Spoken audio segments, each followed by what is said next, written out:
let me call on stage the people who will turn these numbers into not just real people, but the real work that needs to be done. Up first, let's call up Secretary Dinky Soliman, who heads the Department of Social Welfare and Development. This is a woman who has worked for decades with non-governmental organizations. She then moved on to government. Please go ahead, Secretary Soliman.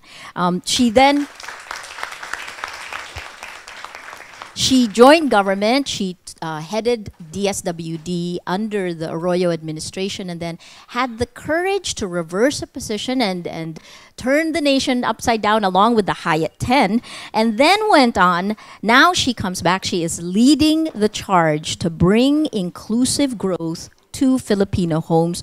This petite woman is where the rubber hits the pavement in this country's fight for hunger.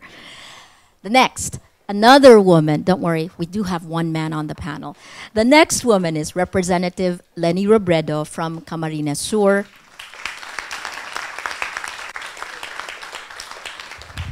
Again, another fascinating woman. She is a grassroots lawyer who has been working for hunger. She's got extensive experience in fighting hunger, but very, very quietly, before she ran for Congress, most people knew her as the partner, the wife of Jesse Robredo. With him, she helped turn Naga from a third to a first income city. What exactly does that mean? Well, it meant that the Robredos actively worked to make Naga's malnutrition rate the lowest in the Philippines, and this was as of 2008. This third district is now the pilot in the hunger program that the World Food Program and the government is working on. Leni Robredo. Not to be overpowered by the women, we have, last but not least, Praveen Agrawal. He is an Indian. He's passionate about people. He spent the past 30 years working on developmental and humanitarian issues, 25 of those years with the World Food Program. He was born in India, but he calls himself a global gypsy. And when I asked him what he wanted to do, he said he wants to make a difference, and hunger is one of his key issues. Please join me in applauding our panel before you even hear them speak. They've been working on hunger for a long time.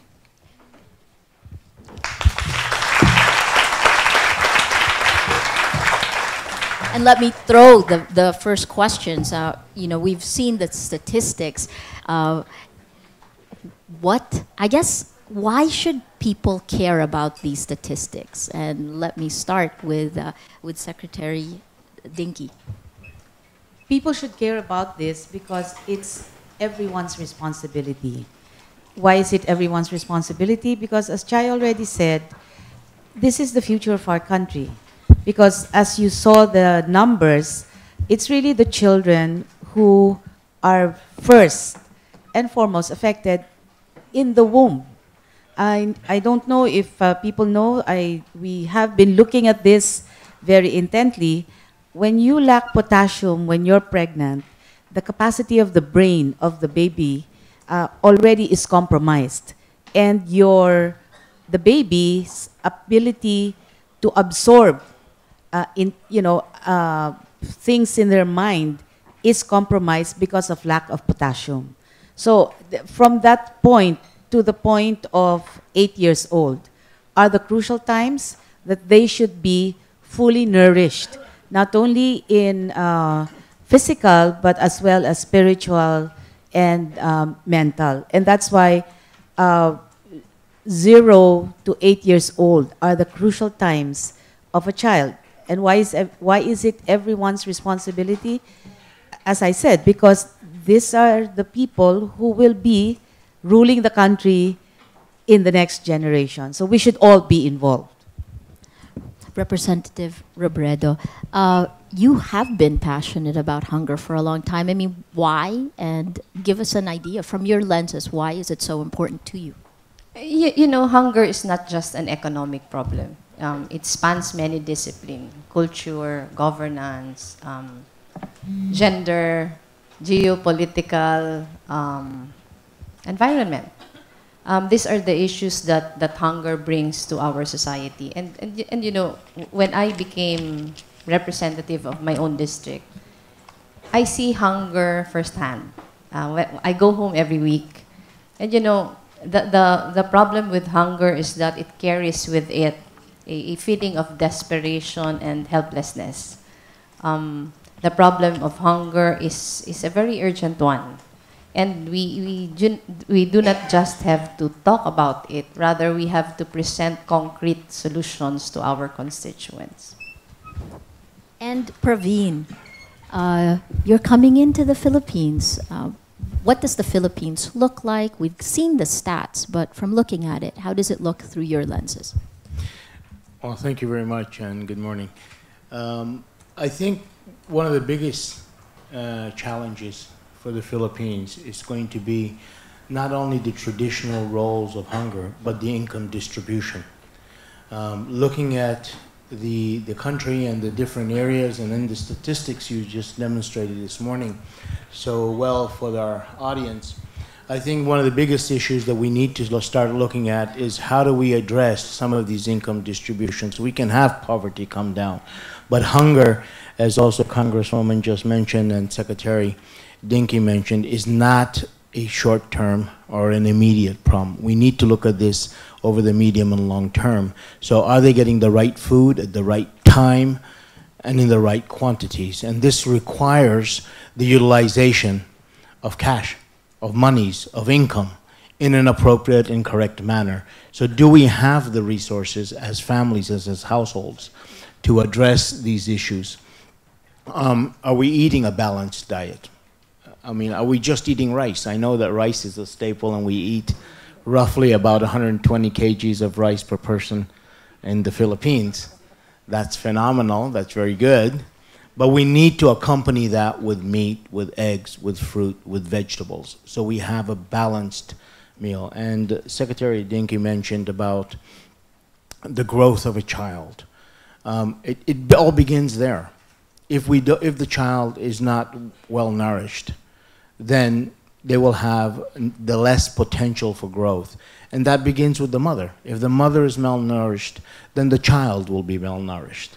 So we are inevitably in a cycle. So I think one of the issues and challenges that we need to look at is income and income distribution. Fantastic. Joining us at AIM today, if you take a look with me, are many of the men and women, the non-governmental organizations who are also working on hunger. Please join the conversation. If you've got questions, you can raise your hand. I can give you a mic. Also online, go ahead and use hashtag Hunger Project to ask questions of the panelists, the very knowledgeable panelists we have. Let me throw it right back to Dinky. Dinky, it's a huge problem. You've been working at it, and it is actually also your passion. How are you? The first question, I guess, is, can we really end hunger in the Philippines, and what's the first step you want to happen? Yes, we can end hunger. As you saw the stats, we have been improving since 1990. So that's the first, meaning there's hope. I mean, we are moving to a better place for the children. How can that be done? Well, right now, with government, we are working with 3 national government agencies, DepEd, Department of Health, and the ILG, specifically to address the situation of hunger. And that's through the conditional cash transfer. The conditional cash transfer provides for cash to keep children in school and to keep them healthy. So that means the mothers are going to the rural health clinic with the children, with weight monitoring as part of the condition, and the children are kept in school at 300 pesos per month for 85% attendance and 500 pesos for health grant for once a month attendance. And in the last impact evaluation, in the areas where the impact evaluation was undertaken, it was a snapshot done by World Bank and ADB with Social Weather Station as the data collector. 30% decrease of stunting was actually reflected. So it really means that if we just focus the resources and there is convergence of the national government agencies and the role of the local government unit. Now, when I speak of local government unit, I actually would focus on the local social welfare and development office, the local health officer, and the local government unit planning officer, because they're the ones who can actually monitor. What about the local chief executives? It depends on the local chief executive. If the local chief executive is committed, is honest, is with integrity, you have a good partner. If it is the opposite, then you have a big problem. But then, as I said, we work directly with the local government bureaucracy, the local social welfare and development office, as well as the health. So that's one, because the other one is the supplementary feeding program that we are undertaking with, now this time we really need to work with the local government unit as a devolved agency, where we provide funds for the LGU to provide for daily feeding of daycare children in 45,000 daycare centers. So these 45,000 daycare centers have an average of 20 to 30 children. So I think we serve more than 1.5 million children last year, where the mothers themselves are the ones who prepare for the food and will get the materials and the fund from that supplementary feeding program. I will admit that it's very uneven because, again, it depends on the local government unit and the local chief executive.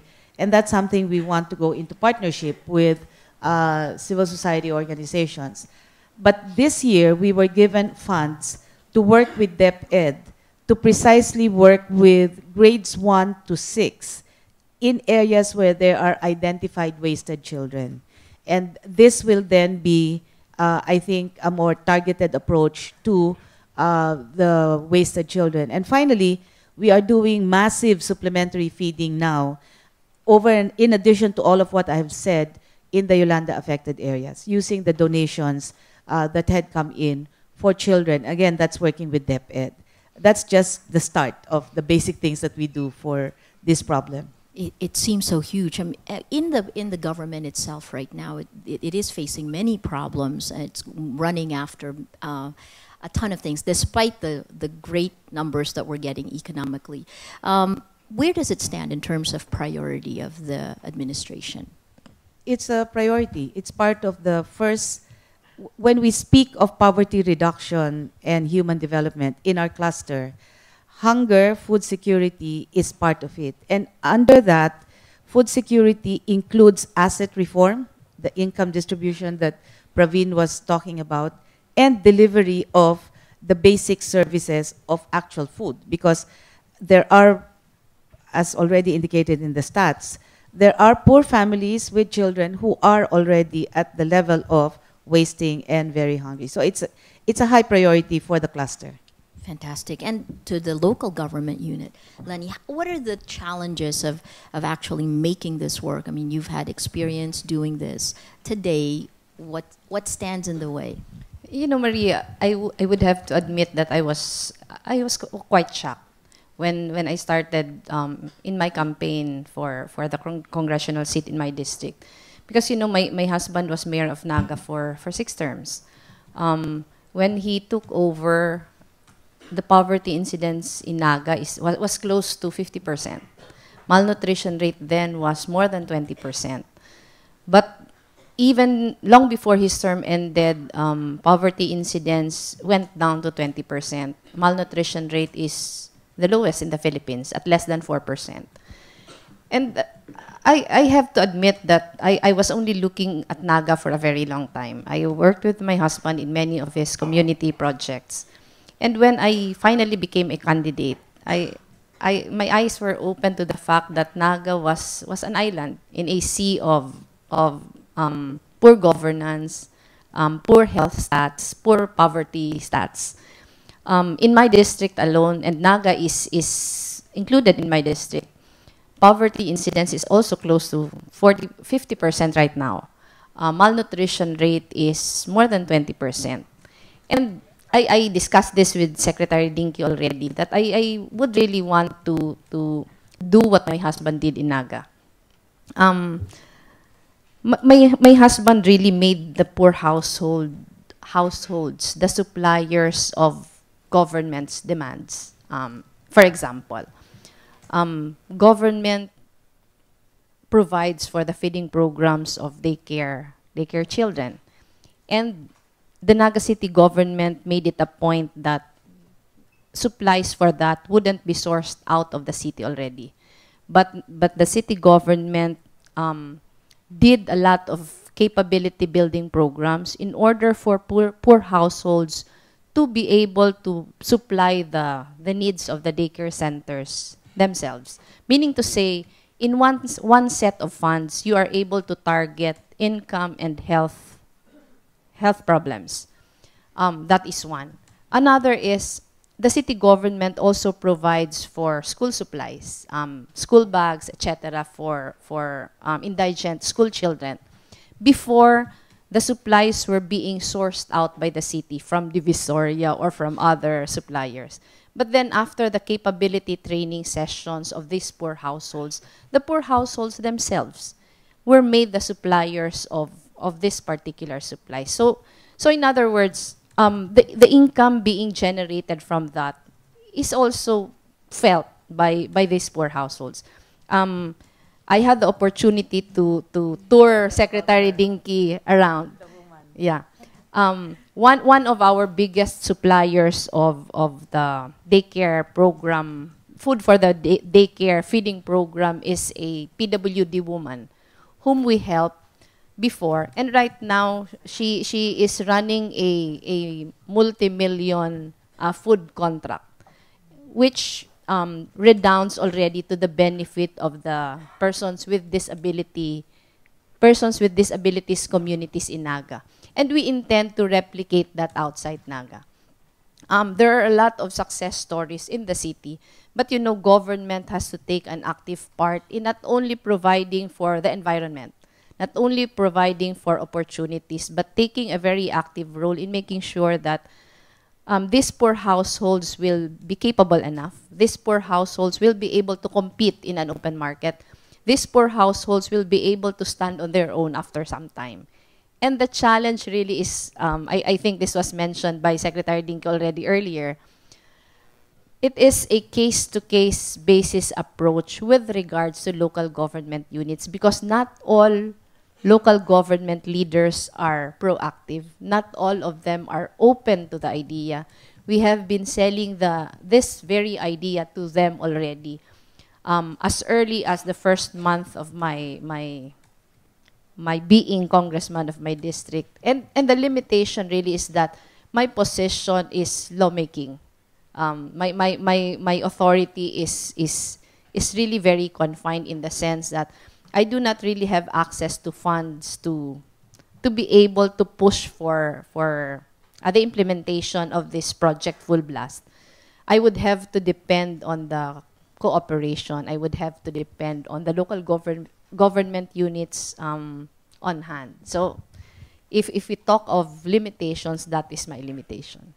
Fantastic. Go ahead, please. But, you know, because it's Feel Women's free. Month this March. Yes, And yes, the absolutely. PWD, that the person with disability, actually, I would like to call her a differently abled person, because, you know, she rides a tricycle. And the way she puts up, or the way she starts up the tricycle is, she puts her back, and then she starts it this way, and then she moves in. And she was delivering all of these things. So I just thought that is important to say to the public, to the world, that people can do something. And look at this woman who had done this. Differently abled, mobilized the community. She lives in a community, again, by Naga, very far, but it is a community for persons who are differently abled. So there can be many things done. And she supplies multi-million na siya, di ba? She started small. By the way, we also helped. That was part of our self-employment assistance program. She was provided support by Naga, and we enhance that by providing her an additional loan. What's her name? Fekaranza. The name is Fekaranza. You know, we discovered her because she was the representative. I was president of the Naga City Council of Women for 3 years, from 2007 to 2010. And she was the representative of the PWD sector.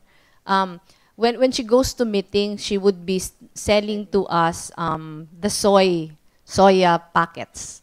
And we introduced her to DTI, we introduced her to DOST, we gave her a little funding, and she was able to expand from that. Right now, she has been dealing with the SWD in the sense that the SWD has been providing her with contracts, supplying for the feeding programs of the different daycare centers, even outside Naga. Fantastic. We will go from the success stories, from the micro, and then pull it back up. But let me pull it back up and go to Praveen and ask you, you've been addressing global hunger. Globally, how does it rank in terms of how it's being addressed, and then where does the Philippines stand in that from what you've seen so far? How do you rate us? Thank you. I think globally we're making huge strides in addressing the issue of hunger. And I think, as you heard, and you very kindly quoted our executive director, it is not only the right thing to do, but the smart thing to do. And I think it touches on various elements that both Secretary and Congresswoman talked about. And it's an issue that is now, I think, being addressed. It's not the issue of just hunger. It's not the issue of just feeding. It is a more complex and a more integrated issue. It touches on the very nature of the work. And I think globally this recognition is coming to be, particularly in terms of empowerment. Are we empowering the actors, the main actors? And you know, generally we talk about schools and we talk about things, but really it is the women. And it not only because it is going to be the week of the women, on next Saturday will be the International Day for Women, but it is the mother. It starts with the mother. And it is, are we really empowering them with the knowledge, with the decision-making power, to make those critical decisions at the appropriate times in those critical moments? So, on a global front, I think we're starting to look at this in a more systematic and integrated manner. And it's not just looking at one or two little elements, but looking at the bigger picture. It is a question of nutrition, as we've heard. You know, are we eating the right foods? Are we eating the right... It is a very simple thing. Why is there stunting? Why is nutrition the state it is? Is it a disease? And the answer is no. It's preventable. It can easily be preventable. In my opinion, it is not a disease. It is how we choose to live. And are we affording that right to the poorest amongst us? And so I think from a global perspective, we need to look at that. We need to look at ownership. Are we appropriating, becoming the ones who are making that decision? And I think both Congressman and Secretary Dinky talked about it. It really talks about what is the legacy that we wish to leave behind. Is our legacy going to be continued indifference? Or do we really want to make a difference? And I think she talked about institutional strengthening.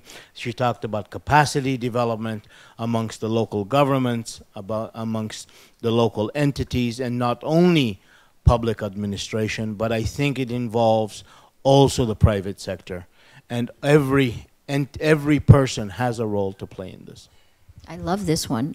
Will it be continued indifference, or do we want to make a difference? Secretary Dinky, you have had to deal with so much in the last 6 months. We've seen you go from September Zamboanga to Bohol to Yolanda to Tacloban to all these areas. Aside from the normal programs that you have in place, PPPs, how do you weave hunger? How do you think about it? How does working on these crises that you didn't plan for and then having these long programs, how do you see these things? How do you put them together? Well, first of all, when we speak of resiliency, not the fact that people smile and can get up. It is the fact that they survive and are trying to get on with their lives. And the first thing that we need to do, which is what we did, was to deliver as much as we can food. Because in every disaster, food becomes the most important item. And right now, the change that we want to make, the challenge that we face, is that when we deliver food, it's rice and tin cans and noodles. And I'm looking for, and here I'm saying it out, I'm looking for noodles that are vegetable infused. We've been able to do this in the Cordillera. Benguet State University produces carrot and malunggay infused noodles with no MSG. And so all of our Cordillera noodles that we give out during disaster is coming from Benguet State. So if there are any other providers, we would welcome that. But you see, the shelf life, storage, all of that is a challenge.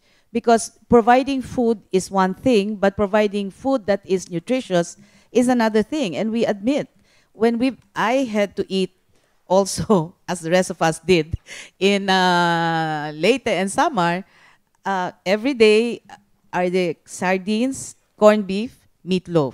These are all high MSG, high sodium, and you really get to wonder if we will continue to provide that for all of Eastern Visayas up to the end of March. And we're looking for ways to change that. So that's how you wrap it around the hunger situation. With children, we are doing supplementary feeding, and thank you to the high energy biscuits of World Food Program, because really the high energy biscuits, if you don't know what that is, Praveen will explain, but it's something that we provide immediately when it comes to children and senior citizens. It's high protein, and it will carry you through, especially in areas where you cannot immediately cook. But I think the most important for me in the work that we do is in preparation, meaning preparing communities to face a natural event so that it won't be a disaster, is actually preparing them to store food and prepare food in a way that they can eat almost immediately after the storm. That's one lesson of Yolanda. And we're trying to do community mobile kitchens. Again, I'm going to ask all those who are interested, young people, create your own mobile kitchens and go out and provide hot food. Because I will tell you that we can try to provide as much, especially if the LGU is, as a first responder, is immobilized. So that's part of also addressing that in preparation for a natural event. But to me, the bigger challenge is they are less susceptible, they're less vulnerable if they are already nourished. So the first level of intervention really is, even there is no disaster or a natural event, we should be doing the work that we're doing, supplementary feeding, but we need, my thinking is that, again, you know, small groups of people can adopt a daycare center and really walk with them, adopt a grade school, just one class. In other words, there are simple things that one can do. Street children, there are many NGOs who are working with street children. Hook up with them, because they do feeding programs for the street children, but my only appeal, don't feed them on the street, because that they will not get off the street. Bring them to a barangay hall or bring them to a social hall, a faith-based facility. The immediate action that one can do to relieve the hunger pangs are so many. I just think that one needs to be a little creative, thinking out of the box, and linking up with others so that you can actually actively engage as you advocate, but you actually are helping a families, children, in any of the settings that I said. Dr. Marilen Dangilan wrote a thought leader's piece about hunger and how to fight it, asking the president to take the lead. So let me ask you that. In something that requires a multifaceted response, like disasters, right? But in hunger itself, are you the dynamo doing it, or how do you get the government? Who leads this charge against hunger? Should there be a leader, or does each person, each cabinet secretary, do it on their own? The leader is the Human Development and Poverty Reduction Cluster. And it has a cluster because it's a multifaceted, as Congressman Lenny had said, Praveen, and even the thought piece had said, because it's not just the food delivery, it's the geopolitical, it's the accountability of funds, it's the passion of the local chief executive, it's asset reform. So it has to be a cluster. And we're all passionate about that. And I think one has to think and step back. The biggest budget belongs to the Department of Education. And the next one is Department of Agriculture. These are both delivery mechanisms for food security. And I think we have never seen funds come the way of social services in other administrations than this administration. So there is a major investment in human development and social services. Representative Robredo, this is your first term as Congresswoman, and you see politics up close, firsthand. How does, in your view, politics affect hunger, and what can be done? What can you see that can be done inside Congress? You know, I think politics affects hunger in the biggest sense of it. I have seen how people get hungry in my own district because of politics. I saw how Naga did it, and I can just hope that we can also do it outside of Naga. But taking after what Secretary Dinky said, I think the national government now has already taken the lead to fight hunger. We are trying to pilot a program against hunger and poverty with WFP. And this is patterned after the Brazil model. And the Brazil model, eerily, is just like the Naga City model. Could you explain that? Yeah. The Brazil, I haven't been there, so I wasn't, I just took after, Praveen will take me there. But the Brazilian team visited Naga. They visited the several sites which were piloted by my husband before. And I got it from them that the model is very, very similar in the sense that the poor households are the beneficiaries of the hunger program. But as beneficiaries, they will also be the ones who will be molded so that they would be made the suppliers of the hunger program. So it's a give and take thing in the sense that while they are the beneficiaries, they will also be the suppliers. Because I think hunger is very, very much interrelated with poverty. And we can only combat hunger more permanently if inclusive growth is really achieved. That is what happened in Naga. I think the success of the poverty, the decline in the poverty incidence of Naga is that we made sure that growth was inclusive. We made sure that the poor will have the same stake as the rich in Naga. We encounter many problems with that. In fact, I am trying to draft a bill that will that will try to fill the gap between, you know, we have bids and awards committee in our local government units, and bids and awards committees usually would award programs to the lowest bidders, and our poor households may not be able to compete in the same breath. So I am trying to craft a bill which will add a social context to the criteria available right now. Because otherwise, we will not be able to help them in the long term. We will not be able to help the poor households stand on their own.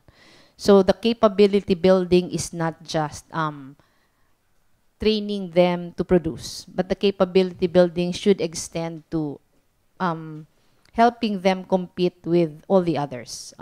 It is really a long-term thing. It cannot be made overnight. But you know, all these national government agencies are now on board. As Secretary Dinky said, the SWD is on board, DepEd is on board, DA and the Department of Agrarian Reform is on board. But when I presented before province team in Naga, I pointed out a gap, considering that DAR is only partnering with agrarian reform beneficiaries. DA is only partnering with organized farmers groups and irrigators groups. But then there is a large portion of the poor households who do not belong to any organization. So I think that is where my district office will come in as far as my district is concerned. We are trying now to organize all the other food producers in our localities, most especially the food producers who belong to the most poor in the community. The presentation of Chai showed us that ironically, our food producers are among the most poor in the community, and that should stop. We are trying to fill the gaps in the sense that government should be able to reach out even to those groups who are not formally organized. There is really a lot of work to be done, but I think if all the key players, meaning national government agencies, local government agencies, non-government organizations, people's organizations would just sit down and agree on their stakes in the program, then there is no reason for the program to fail. So, go ahead, Secretary. Just to build on what Congresswoman Lenny had said, it's like this. We have a budget of close to 2 billion pesos for supplementary feeding. That's already allocated. So for Camarines Sur, that there is a portion that of that 2 billion that we will actually be already using for supplementary feeding. As she said, we will now buy it from the organized groups of farmers. DAR, DA, and her district will be the ones to identify. And actually, World Food Program was the one who is our partner in bringing in the Brazilian counterparts, because they have a major program there where that's part of their Zero Hunger. And it's really small farm owners producing for social assistance programs of the government. So there's a guaranteed market for them. That's why, as Lenny had said, we really need to reach out to the poor households so that they won't be left behind, because usually the agrarian reform beneficiaries already are amortizing owners, and the Department of Agriculture are already part of Irrigators Association. But then yung mga walang lupa, those who have no land but are tilling the land, they should have a part of this endeavor, and that's what the partnership is all about. We're all excited about this because we're doing this in Camarines Sur. We have done this in, or we're going to begin to do this in the Cordillera, in Atok, and we're also going to do this in ARM. That would be challenging, but we will try. Fantastic. We will try. So because they have, I must say, there is an existing World Food Program in ARM, not in that way, but a lot of food production incentives. I mean, they are incentivizing with us and the ARM government food production in the area.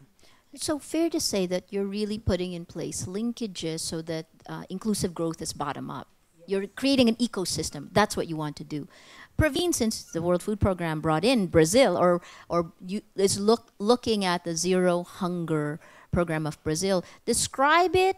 What are the why did you decide this was a good model for the Philippines, and bring it to these women? Well, I think the congratulations really goes to the Brazilian government, to President Lula, who began this process. And it's quite remarkable if one looks at how many people they have been able to pull out of poverty. The program looks at establishing at the national level mechanisms, legislations, laws, financial procedures in place that enable the flow of funds not only for the various activities but for the people. So it goes down to the municipal or provincial and municipal levels. So they actually have a law that says that at least 30%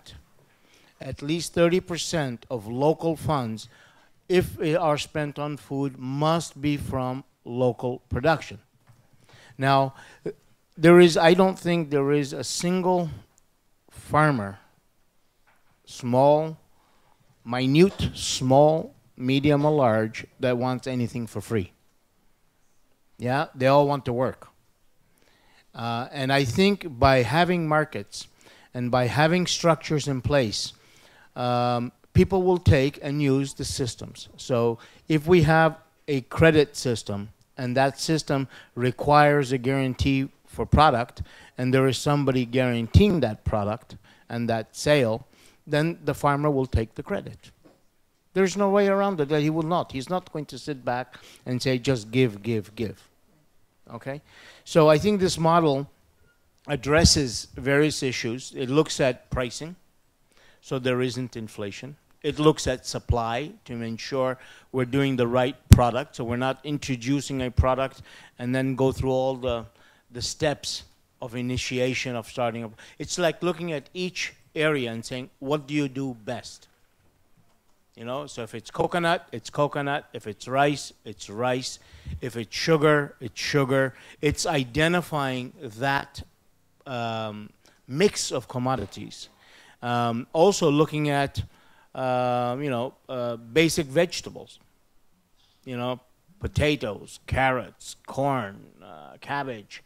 So it's a process that began, and there is a whole administrative legal structure at the highest of levels, and it was led directly by President Lula, in which it brought together all the various entities in a commission. Yeah, so it required this constant monitoring, and today you're starting to see the fruits of it. So you have association of cooperatives and people who are linked into the cooperative, but also others which are the non-farmers who are producing are also linked to the cooperatives. So it's a model that really works. Secretary Dinky, why did you like it? How far along are we now? You mentioned, and Camarines Sur, of course, then we'll go directly to Camarines Sur, but how far along are we on this now? We're waiting for the first harvest, and we're going to buy it in Camarines Sur. Already, we're at that level because it's a pilot. It's with DAR, NDA. We've met, and as I said, as soon as the harvest is done, there are several daycare centers who are already poised to buy the rice. Let me give you another perspective. El Cigaches Village, which is the National Center for Physically Disabled Children, they cook 6 sacks of rice daily. 6 sacks of rice daily.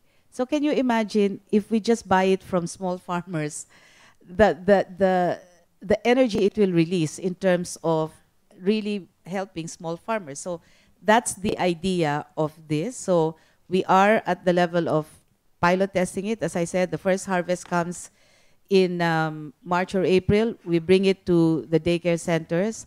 Well, Lenny can tell more about they're organizing the other farmers whom we can expand. We're at the level of detailing out the plans in Cordillera. And in ARM, we are sitting down with the government because of the transition to just define where the areas are. Because we need to agree with them the areas so that we don't get in the way of the other processes that are going on in ARM. Yes. What are the complexities that you have to try to deal with there? I mean, you've got that transition to the Bangsamoro and the peace process ongoing. How is this going to work together?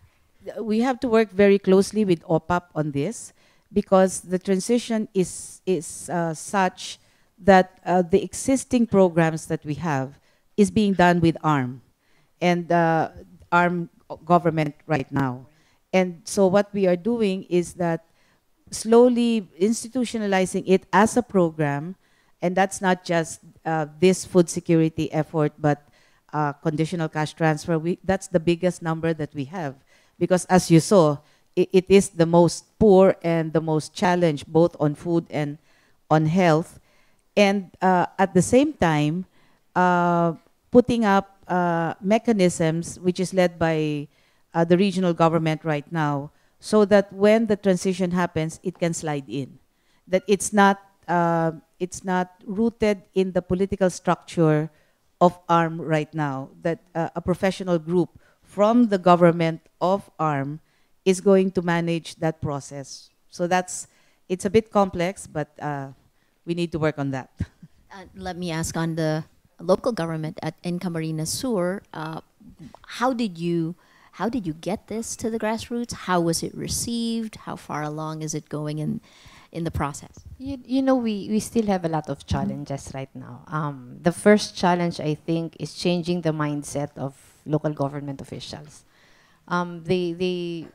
Despite the fact that they are the people on the ground, it seems that some of them do not yet see the urgency of going full blast into the program. Let me give you an example.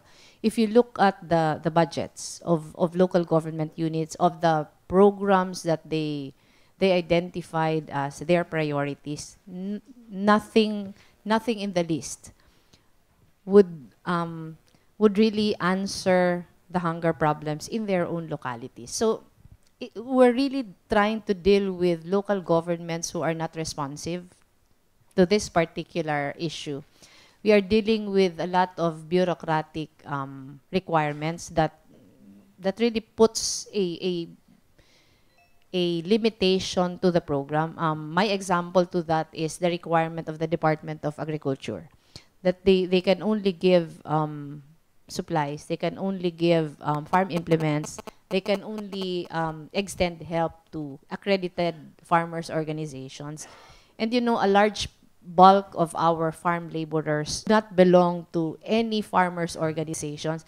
So even if we try to organize them, the fact that DA requires them to be accredited would require a great deal of fund, which is not really available. And I do not also have a fund of my own to help them with that. So we are trying we are sitting down with representatives of DA and DAR to be able to find means to go through these limitations. It is difficult. It's difficult in the sense that organizing would require a certain amount of funding, and we do not have that. Or accreditation would entail a lot of processes. It will entail a lot of processes. It will entail a lot of funds required of farmers' organizations, and that is not available. So while my office right now is in the stream of organizing unorganized farm laborers, we are also trying to deal with the requirements that are available in government. I was trying to ask Secretary Dinky before if Brazil has laws which we can replicate. The only problem is that, I was telling Maria this earlier, it is different in Congress in the sense that if you have a good idea, it will take a lot of time before it becomes a law. And I think So diplomatic. that's where that's the power behind local government units. I saw how my husband did it in Naga. When he has a good idea, he immediately implements it. If the implementation is successful, it immediately gets institutionalized, so that even if he is no longer there, the programs still keep coming. For example, one such program on hunger my husband did was that they were trying to look at statistics in education. And one such alarming statistic was that in 2 barangays in our city, the cohort survival rate was alarming. And they found out that one of the reasons was that children were hungry. One of the reasons was that schools were too far away from the houses, that children have to walk 2 hours each day to and from school.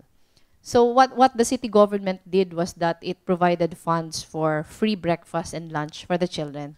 And it changed dramatically. The stats improved dramatically. And that is what I'm telling you this right now, is that if the local government unit, if the local government officials do not look at this lens, it's difficult. It's difficult in the sense that when you look at their budgets, they provide for waiting sheds, they provide for fencing of solar dryers that are not really used as solar dryers but as basketball courts. It's frustrating. But we really have to keep on working because we need to show them that this is a problem which is urgent. This is a problem that we cannot wait for another day to start solving it. This is so interesting. Praveen, you had something you wanted to say, or I'll do a follow-up. Fantastic. So it seems one of the key challenges is to actually help local government officials understand it. So here's a question. Hunger is not a sexy topic. It's hard for mainstream media to actually even pick it up and make it relevant. It certainly doesn't rate if you go to primetime news, right? And that kind of media exposure then makes it, helps local government officials understand it. I guess in your way now, given this, how do you fast track? Because it seems, well, we're in the last 2 minutes of the administration, which I'll come back to that. So how do you do this? How do you get all the local government units on board? I think the seal of good housekeeping is one way. We should incorporate more items in the scorecard to force local government units to improve their statistics. Because the carrot and stick approach really has to be used in order to just force the local government units to effectively deliver basic services. If you dangle a certain amount of funds for them, they will be forced to step up. Fantastic. Secretary King. Well, I think building on that, it also has to have incentives and sanctions. So the sanction, I think, is important too. And therefore, part of what we are trying to look at is that we actually download money to LGUs for supplementary feeding. And for those who have not been able to account, or we see it's not done, we don't download anymore to them. How do we do it? Well, this is more challenging. We have to look for a CSO partner, or we still need to convince COA that we can download to the barangay. And I mean that we need to convince COA that that's a better way to do it, because the way we are sanctioning is that we're not giving money to the LGU. But the one who really suffers are the children who are not able to get the supplementary feeding. So I said there has to be a better way of doing sanctions. So that's second. But third, I think, and this is why we agreed to this project, is that there has to be consciousness in the citizens' minds that hunger is not during disaster, hunger is every day. And that we need to do something about it. And it's not just to criticize or advocate, it's actually doing something together with a barangay, an organization. It's in other words, if we're as passionate as we are to some of our other advocacies, comes to mind right now is FOI, the Freedom for Information, so many, the trafficking. We need to make it that way, that people are passionate and are going to do something about it. So that's very important that we do, because you see, when does it come out? When SWS comes out with their hunger, and I get these calls from everyone, why is the hunger going up again? What happens to the CCT? And I have to explain that again, the investment is there, but you know, you don't change hunger in 3 months. And I think that's the most important understanding that people have to do, that it's over time, and that if we can do it together, because as you said, it's only sexy when it's controversial. But when you're doing something daily to help people, and it's not sexy for the print media, but we don't have to have media, right? I mean, what we need are people acting and making a difference. Carrot and stick. People acting and making a difference. So you're there, you're poised, you're working on this now. We are in the last 2 years of the Aquino administration. How can you jumpstart it so that in the last 2 minutes you score? We have already discussed as a cabinet with the president. We've identified 3 categories of provinces that we need to focus on. One category is provinces where the magnitude of the poor is big. That means the number of poor. And it turns out, and as you will probably know, it's logical that where the number of poor people are is where the economic potential is great. Because people will migrate to areas where there is a possible job that's there. No? So Cebu, Pangasinan figures as 2 of the provinces that actually have big numbers. So the idea is to help these provinces so that we address the situation of poverty, which includes hunger, by putting in investments in these areas for inclusive growth. The second is that of high poverty incidence. And here that means the investment is high on social services, high on human development, so that's education, health, so that supplementary feeding for one, so that those who are very vulnerable and it's really at the bottom can move up on these areas. And third, we have to recognize that there are multi-hazard areas, and the multi-hazard areas figure into the planning. And so we overlay all of that and work together to ensure that, for example, in areas where the magnitude of the poor is high, we put the multi-hazard, we bring in a lot of preventive measures so that the investment on the economic opportunity for inclusive growth, you mitigate it going back. So the last 2 minutes is really focused on this in a very, as Secretary Elsie Balisacan will say, in a spatial and sectoral positive action. So the geography, the sector, and positive action, which means working together as a national government. And I cannot overemphasize what Lenny had said and what Praveen is saying. We need to really work with local governments.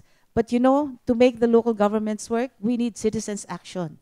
We need active citizenry in it. And active citizenry at the level of the municipality, at the level of the city. Citizens making them accountable. Sure, you make us accountable, and fine, we will be. But look, the people, the first level, the first responder, the first phase is the barangay captain, is the mayor, is the councilor. Make them accountable too. That's what I'm asking the citizens to do.